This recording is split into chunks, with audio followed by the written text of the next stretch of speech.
जय हिंद दोस्तों, स्वागत है आप सभी का आरआरबी ग्रुप डी के साइंस के 29 मॉक टेस्ट में। तो कैसे हो आप सभी? उम्मीद है आप सभी लोग स्वस्थ होंगे, मस्त होंगे और जबरदस्त तरीके से अपने एग्जाम की तैयारी कर रहे होंगे।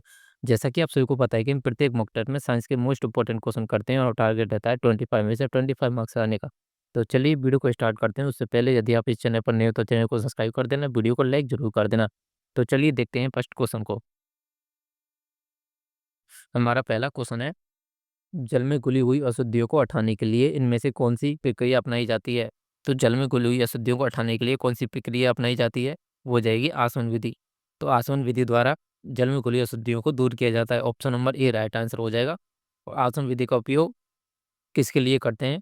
तो आसवन विधि का उपयोग करते हैं दो समांगी मिश्रणों को आपस में अलग करने के लिए। जैसे एग्जाम्पल के तौर पर मैं आपको बताऊं, जल और शराब के मिश्रण को अलग करने के लिए किस विधि का उपयोग करेंगे? वो करेंगे आसवन विधि का। तो अब बात करते हैं निस्यंदन विधि की। निस्यंदन विधि का उपयोग किसके लिए करते हैं? तो द्रव और ठोस के विलयन को अलग करने के लिए किसका उपयोग करते हैं? निस्यंदन विधि का। तो जल, जैसे एग्जाम्पल तो बताऊं, जल और मिट्टी के विलयन को, जल और मिट्टी के विलयन को अलग करने के लिए किसका उपयोग करेंगे? वो हो जाएगा निस्यंदन विधि। तो option number A right answer हो जाएगा इस क्वेश्चन का। नेक्स्ट क्वेश्चन को देखते हैं। क्वेश्चन नंबर सेकंड है, किसी वस्तु की चाल दोगुनी कर दी जाए तो इसकी गतिज ऊर्जा कितनी हो जाएगी? तो आपने गतिज ऊर्जा का फॉर्मूला पढ़ा होगा। काइनेटिक एनर्जी बराबर होती है 1/2 mv²। 1/2 mv²। तो गतिज ऊर्जा किसके समानुपाती हो जाएगी? v² के। तो गतिज ऊर्जा किसके समानुपाती हो जाएगी? काइनेटिक एनर्जी समानुपाती हो जाएगी v² के।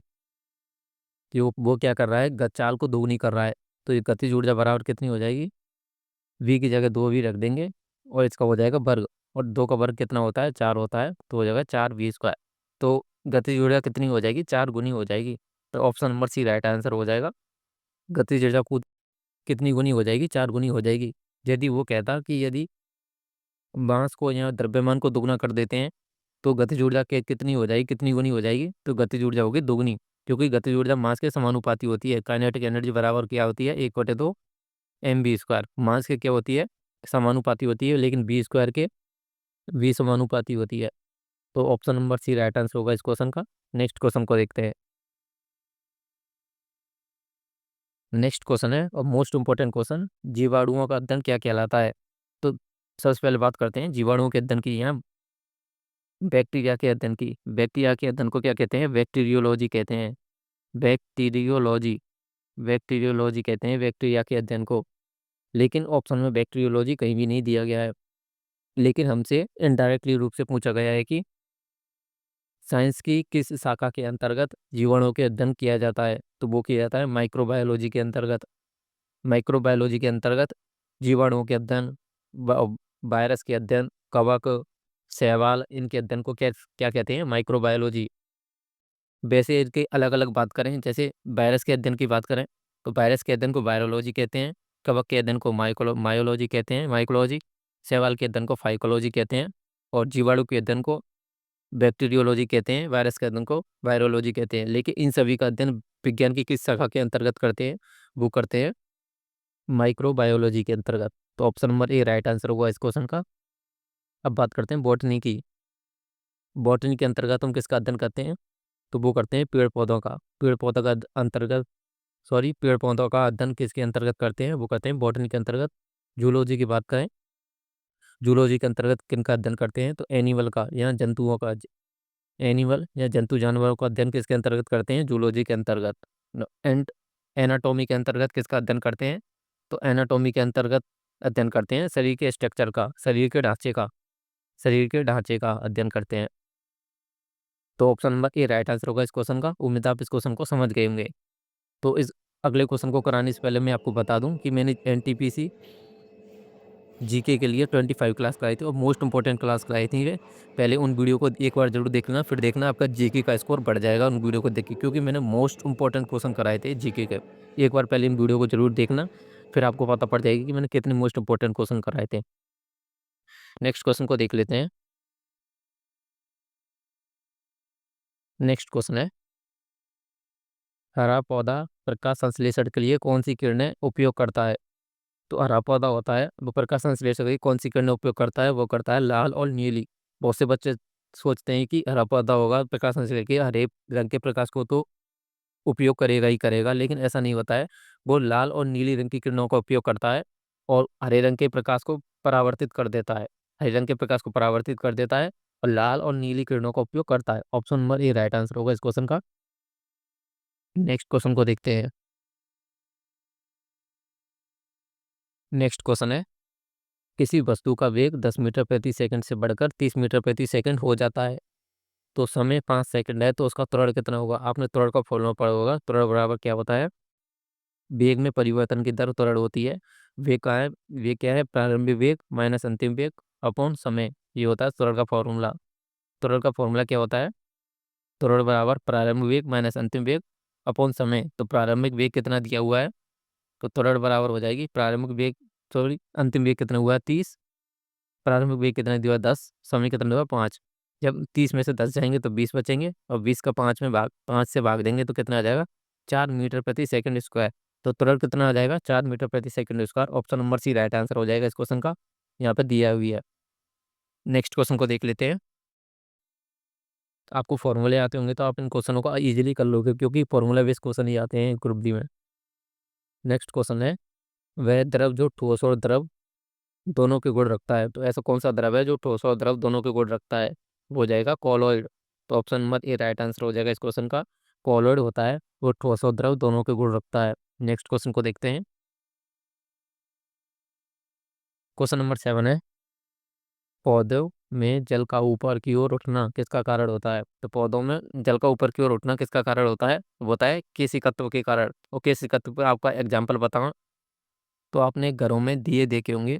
घरों में जो दिए जलते हैं उसमें एक दिया होता है, इसमें मिट्टी का तेल भरा हुआ था, एक बाती बाती लगी हुई होती है जो ऊपर से जलती है। तो इसमें मिट्टी का तेल होता है वो ऊपर चढ़ता है, भी किसके कारण चढ़ता है? तो किसी तत्व के कारण ही मिट्टी का तेल ऊपर चढ़ता है।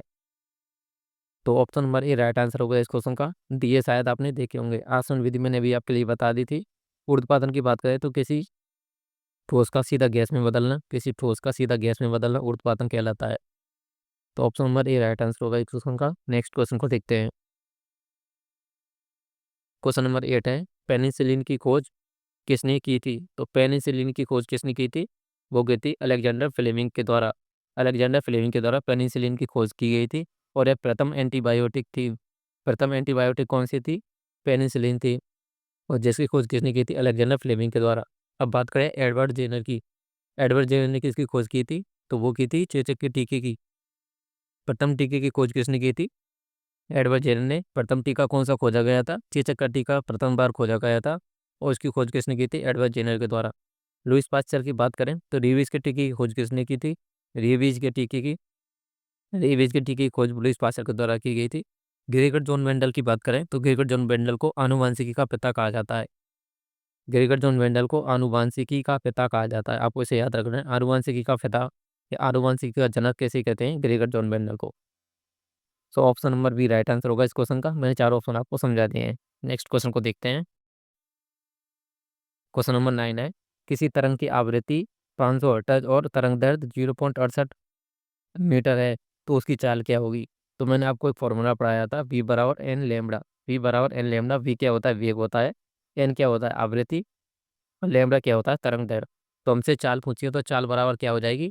आवृत्ति, आवृत्ति कितनी है? 500 हर्ट्ज, 500 गुणा लेमड़ा मतलब तरंग दैर्ध्य कितनी है? 0.68। 0.68 का इसमें मल्टीप्लाई करेंगे तो 2 जीरो से ये पॉइंट हट जाएगा।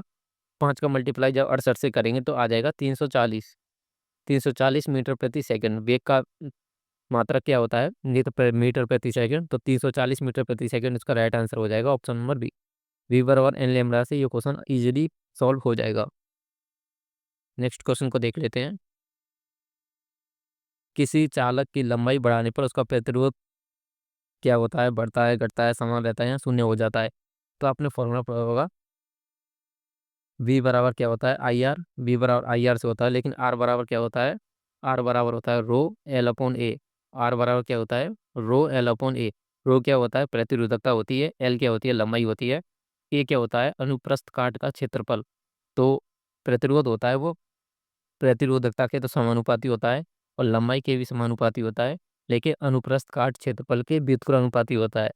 और उसमें क्या कर रहा है, लंबाई को बढ़ाया था, प्रतिरोध होता है वो लंबाई के समानुपाती होता है। जब जब लंबाई को बढ़ाएंगे तो प्रतिरोध का मान भी बढ़ जाता है। ऑप्शन नंबर भी राइट आंसर हो जाएगा क्वेश्चन का। तो लंबाई का मान बढ़ाते हैं तो प्रतिरोध का मान भी बढ़ जाता है, लेकिन अनुप्रस्थ काट का क्षेत्रफल बढ़ाएंगे तो प्रतिरोध घट जाएगा। आपको इसे याद रखना है, ऑप्शन नंबर भी राइट आंसर हो जाएगा इस क्वेश्चन का। नेक्स्ट क्वेश्चन को देख लेते हैं। क्वेश्चन नंबर 11 है, किसी शरीर का घनत्व 2.5 ग्राम प्रति सेंटीमीटर क्यूब है तो 100 सेंटीमीटर क्यूब का द्रव्यमान कितना होगा। तो घनत्व का फॉर्मूला पढ़ा होगा आपने। घनत्व बराबर क्या होता है, द्रव्यमान बटे आयतन। घनत्व बराबर क्या हो जाएगा, द्रव्यमान बटे आयतन। फिर द्रव्यमान बराबर क्या हो जाएगा, द्रव्यमान बराबर हो जाएगा घनत्व इंटू आयतन। घनत्व इंटू आयतन हो जाएगी। और घनत्व कितना दिया हुआ है, 2.5 घनत्व दिया हुआ है। और आयतन कितना दिया हुआ है, 100 सेंटीमीटर क्यूब। तो 100 सेंटीमीटर क्यूब आयतन दिया हुआ है, जब इनका मल्टीप्लाई करेंगे तो आ जाएगा 250। 250 आ जाएगा। अब आपको ये बताना है 250 किलोग्राम आंसर आएगा या 250 ग्राम। देख लो क्या क्वेश्चन बनाया है, 250 किलोग्राम आंसर आएगा या 250 ग्राम। तो आप यहाँ पर देख पा रहे होंगे कि घनत्व कितना दिया हुआ है, घनत्व दिया हुआ है 2.5 ग्राम प्रति सेंटीमीटर सेंटीमीटर क्यूब। तो घनत्व यदि सेंटीमीटर ग्राम में दिया हुआ है तो option number D right answer होगा, 250 ग्राम। तो द्रव्यमान भी किस में आएगा, घनत्व ग्राम में ही आएगा। तो option number D right answer होगा इस क्वेश्चन का। ऑप्शन नंबर ए नहीं होगा, इसलिए ऑप्शन नंबर ए रख दिया है कि बहुत से बच्चे 250 दिक्कत हैं। तो ऑप्शन नंबर ए को ही टिक कर दें, 250 आंसर आ गया। तो ऑप्शन नंबर ए को क्लिक करके आगे बढ़ जाएं। तो ऐसे क्वेश्चन को आप में फंसना नहीं है, ऐसे क्वेश्चनों में।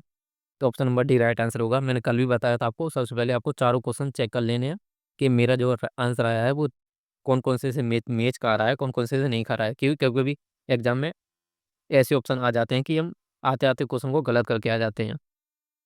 हमें ऐसा नहीं करना है। सभी क्वेश्चनों को एक बार पर्टिकुलर तरीके से यहाँ चेक करना है कि हमारा आंसर आया है वो सही आया है नहीं आया है। तो ऑप्शन नंबर उसका तो डी राइट आंसर होगा। नेक्स्ट क्वेश्चन को देखते हैं। क्वेश्चन नंबर 12 है, वोल्ट मीटर हमेशा कैसे क्रम में जुड़ता है। तो वोल्ट मीटर हमेशा कैसे क्रम में जुड़ता है, तो आपको इन्हें याद रखना है। वोल्ट मीटर हमेशा समांतर क्रम में जुड़ता है। वोल्ट मीटर हमेशा समांतर क्रम में जुड़ता है। और बात करें अमीटर की, अमीटर अमीटर क्या करता है, धारा का मापन करता है।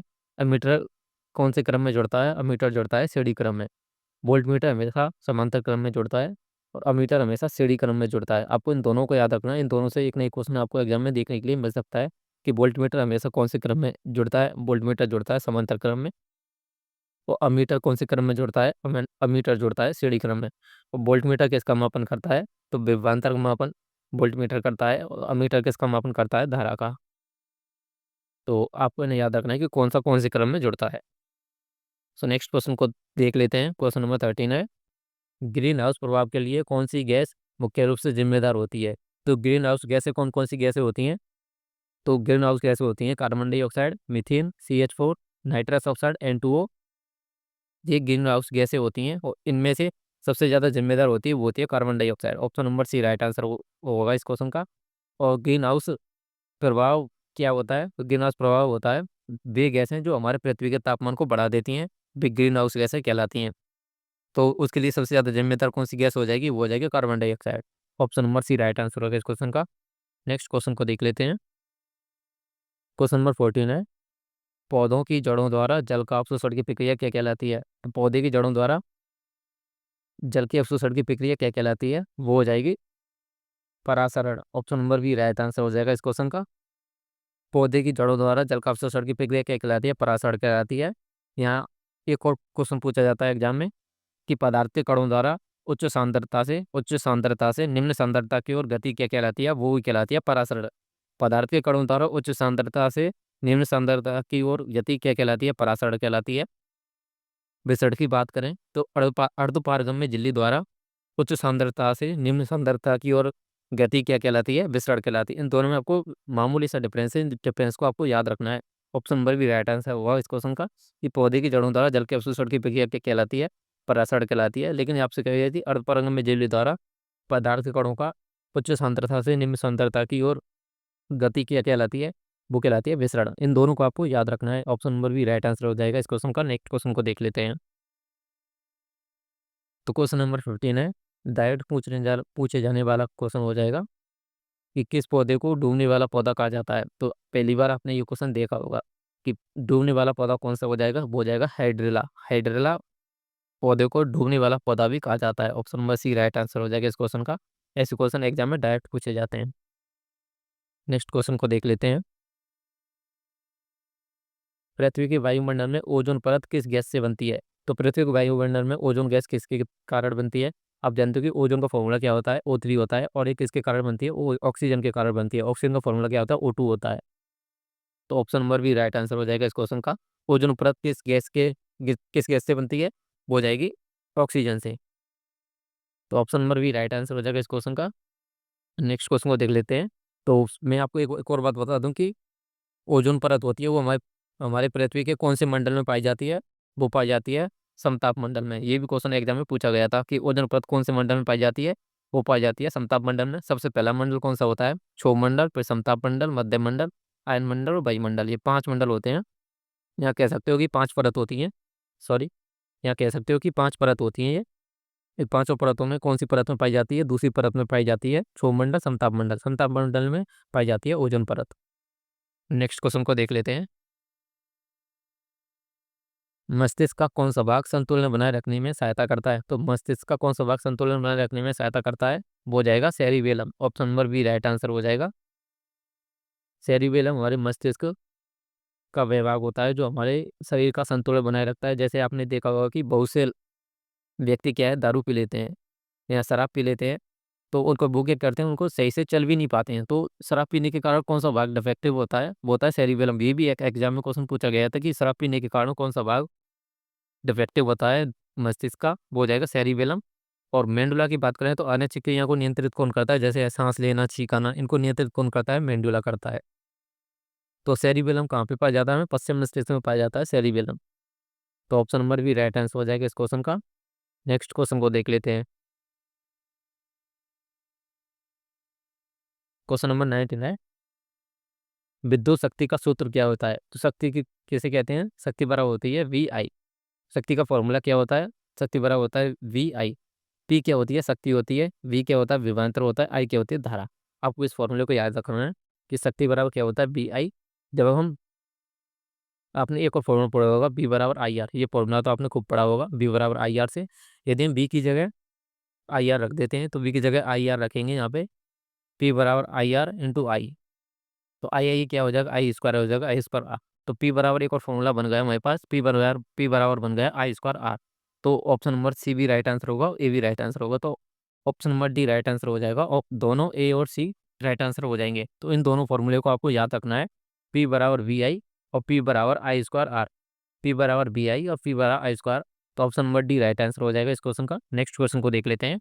और इनसे रिलेटेड आपको एग्जाम्पल भी देखने के लिए मिल सकते हैं कि डायरेक्ट फॉर्मूला पूछा जाएगा जिसमें धारा का मान दे देगा और प्रतिरोध का मान दे देगा, और आपसे शक्ति पूछ सकता है।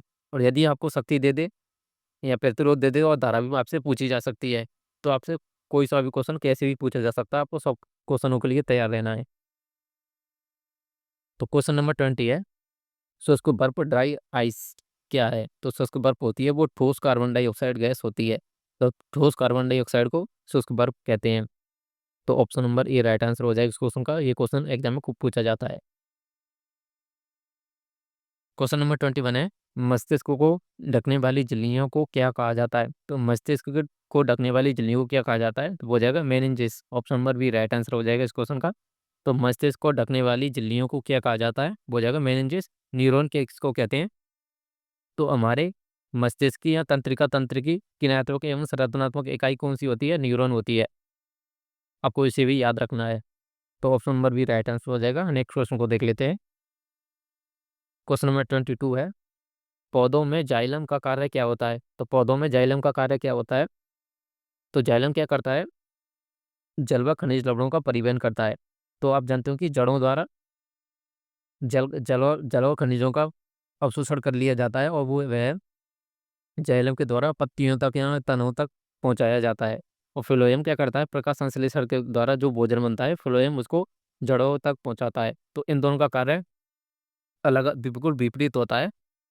जाइलम क्या करता है? जल व खनिज लवणों को ऊपर पहुंचाता है। फ्लोएम क्या करता है? प्रकाश संश्लेषण के द्वारा जो भी भोजन बनता है वह ऊपर से नीचे या जड़ों तक पहुंचाता है। इन दोनों का आपको याद रखना है आंसर। तो option number B right answer हो जाएगा इस क्वेश्चन का। नेक्स्ट क्वेश्चन को देख लेते हैं। तो आज के ये थे 22 क्वेश्चन। ये क्वेश्चन आपको कैसे लगे कमेंट करके जरूर बता देना। यदि क्वेश्चन अच्छे लगे हो तो वीडियो को लाइक कर देना, चैनल को सब्सक्राइब कर देना, क्योंकि आपका एक छोटा सब्सक्राइब बहुत मोटिवेट करता है नेक्स्ट वीडियो बनाने के लिए। तो मिलता हूँ आपसे नेक्स्ट वीडियो में।